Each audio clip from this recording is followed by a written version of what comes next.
America's had decades to fix this problem, and I will go as far back as post-civil rights movement.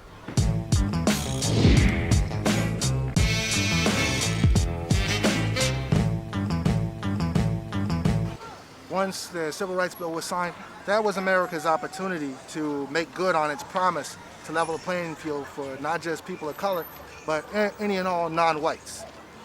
They failed in that action, time and again, and it was always empty or practiced excuses. Moving forward, with the advent of portable technology, in this case a video camera. Sure, we had protests, we had marches, and it was documented that police officers were abusing their authority, that white supremacist groups were members of law enforcement and so forth, and not much was really done. But when Rodney King was caught, when Rodney King got beat down on camera, and I'll say it that way, suddenly we thought that, okay, you have no excuse now. We've caught you red-handed in the act. We know who you are, and it's time for you to be held accountable. That did not happen. Those officers were acquitted, and California, in this case Los Angeles, burned. But it wasn't until after Los Angeles burned that the politicians came forward, but again, they came forward with lip service. So let me ask you this. The Reverend was completely against any sort of demonstration that leads to destruction and fires, but we have seen when people react in that way, politicians will listen. What's your response to that? Our response is we've tried it being peaceful. We've tried lobbying. Now, mind you, what I'm saying is not in support of looting or any violent act, but let's take a look at the facts. We've tried it. We, as in black people in this country, have tried it.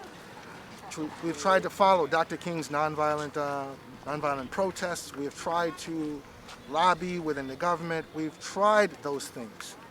And every single time, just like in a determined enemy in warfare, they've adjusted. They've made adjustments. They've pretended to listen. Why? Because if they truly listened, there would be laws passed that would be spelled out in black and white, no legalese, as to what is no longer acceptable. We will not tolerate it, a zero tolerance policy. I've yet to see something like this. Now you said they're determined, like a determined soldier. A determined enemy. An enemy that makes an adjustment. That sounds like military talk. What kind of experience do you have? Retired. That's without going into a lot of detail. So speak on that. No matter what you do to the enemy is going to adapt. That is true. A good example is the Vietnam era, the Vietnam conflict. Those soldiers, we were trying to engage these guys on their own home soil and got the shit kicked out of us. That's the reality. In the current round of armed conflict that the U.S. is involved with, and for certain reasons I cannot speak on it, the enemy that we were dealing with, we trained them. We taught them how to fight what we perceived was our enemy, which was the Soviet Union. Only to find ourselves at odds decades later, to find ourselves engaging our students decades later. And they've adapted to our tactics. They've learned how to watch us as we watch our enemy.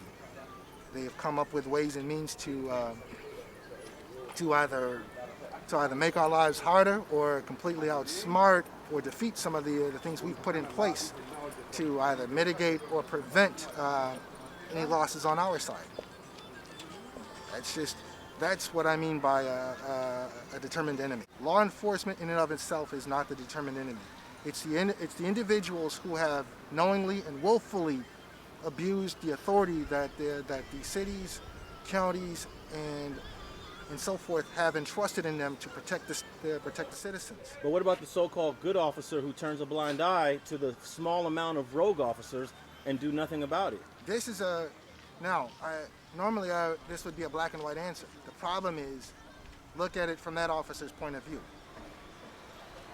That officer has to rely upon those same crooked cops if they are actually in a situation where they need their assistance. So they're forced to remain silent and just to be able to do their job and get help when it's necessary. So those officers are forced to participate in the blue wall of silence. I know several law enforcement officers that are good men. These guys, these are people that if I had to deploy in combat, these are people I would want with me if my busted behind had to go back. So in this example, there's an Asian officer named Tao Tao that's just standing there yelling at the crowd when his partner has his knee in the neck of Not Mr. just Floyd. Tao Tao, but what about the other two officers whose identities I do not know? If Tao Tao had to keep control of the crowd, which I understand, what about the other two officers? One of them should have said, okay, that's enough, get off of him. That did not happen. Is it because those guys were rookies? I don't know. Yeah, the other two, one was hired in 19, the other was hired in 18. But they're rookies. Yeah, But even as rookies, you know, you have to know when to take that badge off and function as a person. Hey, hold on a second. Look, you're killing this guy. Get off of him. That didn't happen. And the crowd that's watching wanted to do something, but imagine if someone in the crowd tackled. Try to imagine that, because then these officers would perceive that as a threat, and maybe shoot and kill that person, right? Lethal force would have been lethal force might have been there to go to. Because I want to criticize the crowd, but at the same time, if one or two people from the crowd tackled Officer Chauvin off of Mr. Floyd, Tao Tao and the other two would have had a right to open fire on that person. Of course. At the very least, these officers are armed with two barehanded techniques, a baton, an extending baton, and a taser. So you mean to tell me if this guy was really getting that far out of a place, you couldn't have put a taser on him and shocked him to get him to stop? Because these officers have to be on the business end of that taser in order for them to be able to carry it. America, you've had decades to fix this problem. You fed us with, you've failed. What you're seeing nationwide is the result. This is an election year, so there are those of us who don't have confidence that you will do the right thing because of your motives. Are you doing this so you can stay in office and keep your job? We don't know. But there are quite a few of us that feel that's the case. So, stop worrying about your job and your position and do what is right. Put pen to paper, create an act to make sure that this does not happen. That it is zero tolerance for anything like this or anything similar to it at the hands of someone who wears a shield and that would seek to abuse their authority. And then last but not least, to my American citizens that are griping about the destruction of property, you've missed the message. This isn't about the destruction of property. This is about the loss of human life.